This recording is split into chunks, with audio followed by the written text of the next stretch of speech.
The family. We all think we know what it is, right? But from a sociological point of view, it's a whole lot more complex. In this explainer, we're going to break down everything you need to know about this core topic for your ISC Class 12 exams.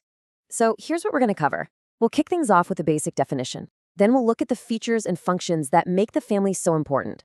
After that, we're diving into the really big changes the family has gone through, why it's all happening, and we'll finish up with what's called the small family norm. Okay, first things first. From a sociologist's perspective, what exactly is a family? Well, the sociologist Mac Ivor gave us a classic definition. He said it's a group based on a relationship that's precise and enduring enough to have and raise kids. Now, what does that really mean? It means it's not just any relationship. We're talking about a stable, socially approved bond, like marriage, that's designed to last and create a secure environment for the next generation. And this broad idea of family really splits into two key types you've got to know. On one hand, you have the nuclear family. That's the small unit you often see in cities, just parents and their kids. But on the other hand, you have the traditional joint family, which was so common in India. This is a much bigger setup with multiple generations, grandparents, aunts, uncles, cousins, all living together, sharing everything. So, why do we find families everywhere, in every culture?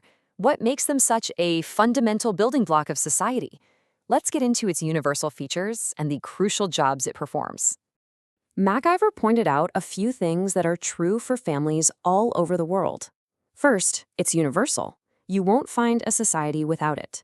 It's always built on a powerful emotional foundation. Love, affection, you know the drill. And because it's usually a small group, it has this incredible influence on us, shaping who we are right from the very beginning. That close connection also explains why family members feel such a deep sense of responsibility for each other. Now, because of these features, the family performs some absolutely essential functions for society to even exist. It provides a stable framework for relationships, it ensures we have a next generation, and it gives us a home. But maybe the most important job of all is socialization. The family is our very first school, where we learn the basic rules, values, and norms of our culture. Besides those core jobs, the family also handles other, secondary functions. But here's where it gets really interesting in the modern world. Many of these jobs have kind of been outsourced.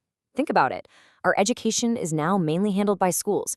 Economic needs are met by jobs in factories or offices, and even our entertainment often comes from outside industries.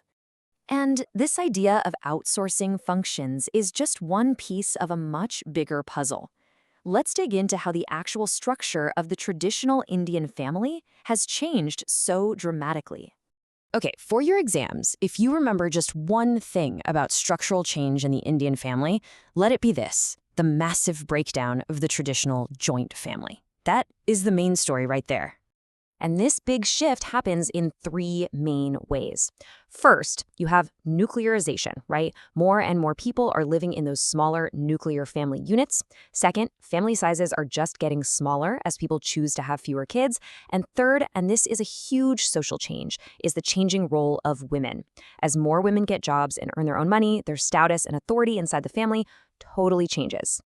So the structure changed, but what about the jobs the family does? Well, those have been completely transformed too. One of the most important functional changes to grasp is this massive shift. The family has gone from being a unit of production to a unit of consumption. In the past, the whole family worked together on the farm or in a family business, producing what they needed.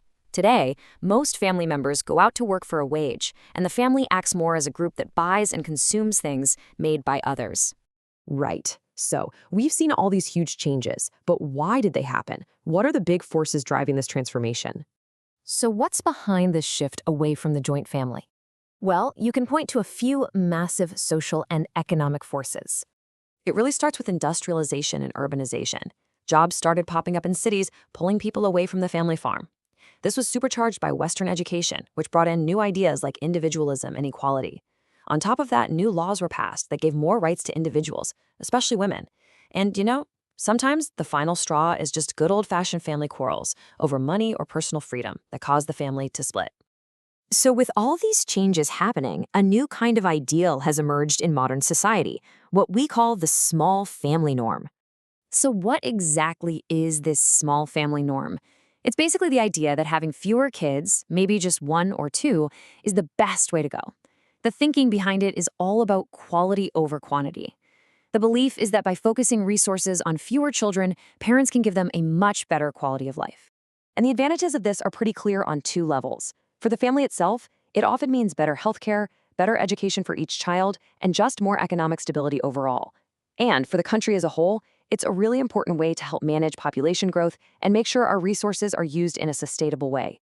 All right, we've covered a lot of ground. Let's do a super quick recap of the key terms and ideas to make sure they stick for your exam. So, let's tie it all together.